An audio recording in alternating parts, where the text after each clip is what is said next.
Assalamualaikum warahmatullahi wabarakatuh. Kembali lagi di channel Nasihat Kehidupan Misteri. Pada video kali ini saya akan membahas tentang penguasa tanah Jawa datang menagih janji. Tahun 2023 Indonesia harus waspada. Pasalnya ramalan Jayabaya mengungkap bahwa tahun 2023 adalah tahun datangnya Sabdo Palo Nage Janji. Sabdo Palo Nage Janji ini diyakini sebagai tanda akan terjadinya kekacauan atau bencana alam yang akan terjadi di berbagai daerah. Wong Jowo wis ilang cowone adalah ungkapan Jayabaya yang menyebut tanda-tanda Sabdo Palo datang memomo masyarakat Jawa yang sudah kehilangan spiritualitasnya.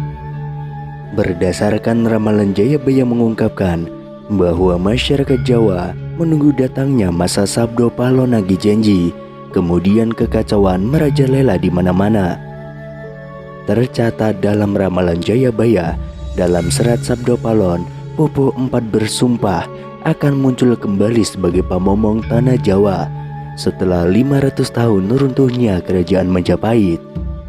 Apabila dihitung 500 tahun dari kerajaan Majapahit runtuh pada tahun 1478, maka ramalan datangnya masa Sabdo Palo Nage Janji jatuh pada tahun 2020 hingga tahun 2023. Pertanda meletusnya Gunung Merapi yang dijelaskan dalam Pupuh 5 dalam serat Sabdo Palon yang berbunyi, Kulon damel pratondo, pratondo tembayang mamiharti Merapi yang jeblok mililahar, lindu peng pitu setino, kaline banjir bandang.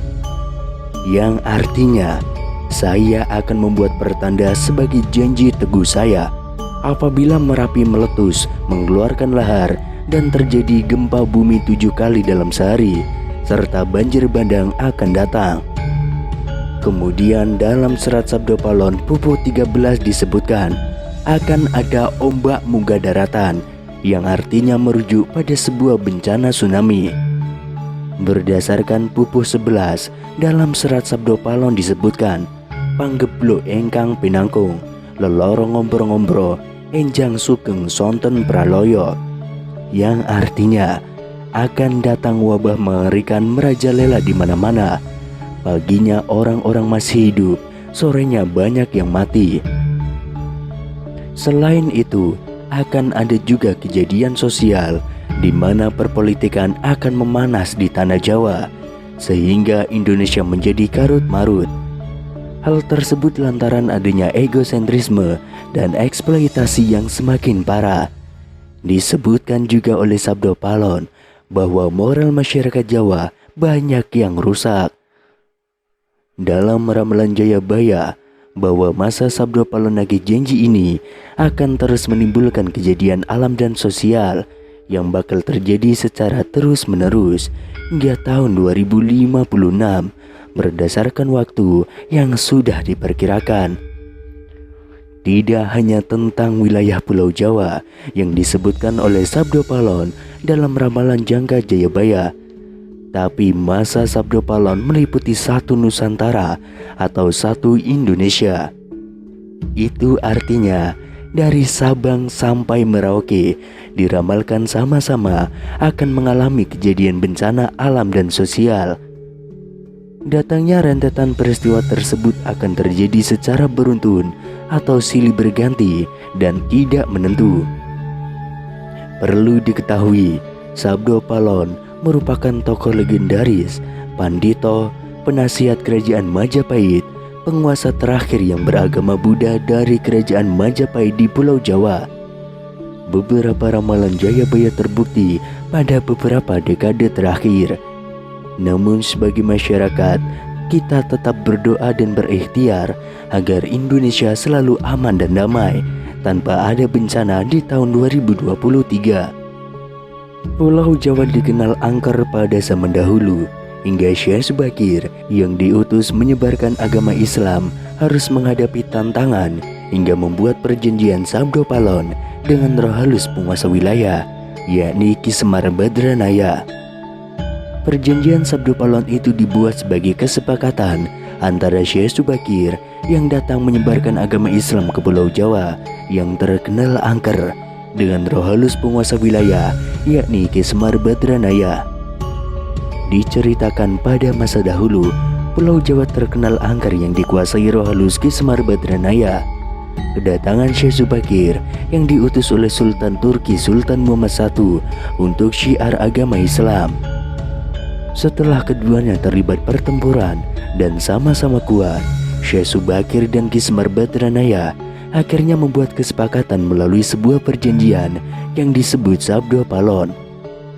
Namun kedatangan Syekh Subakir dalam melakukan syiar Islam di Pulau Jawa saat itu harus mendapat rintangan hingga harus membuat perjanjian dengan Ki Semar Badranaya sebagai roh halus sebagai dahyang atau penguasa wilayah Tanah Jawa. Syekh Subakir dikenal sebagai orang yang berhasil menembali Pulau Jawa yang terkenal angker dan wingit pada dahulu kala. Saat itu, Sultan Turki Sultan Muhammad I mendapatkan petunjuk untuk melakukan penyebaran Islam di Pulau Jawa, sebuah tempat di Tanah Jawa yang dalam pengaruh magis begitu kuat. Mulai dari jin hingga setan menghuni setiap sudut Tanah Jawa yang saat itu masih berbentuk hutan belantara. Diutuslah rombongan para alim ulama untuk mendatangi Pulau Jawa guna melakukan syiar Islam. Namun alangkah terkejutnya Sultan Muhammad I karena hampir seluruh rombongan tersebut tewas akibat perbuatan para lelembut penduduk Tanah Jawa yang tidak mau menerima ajaran Islam.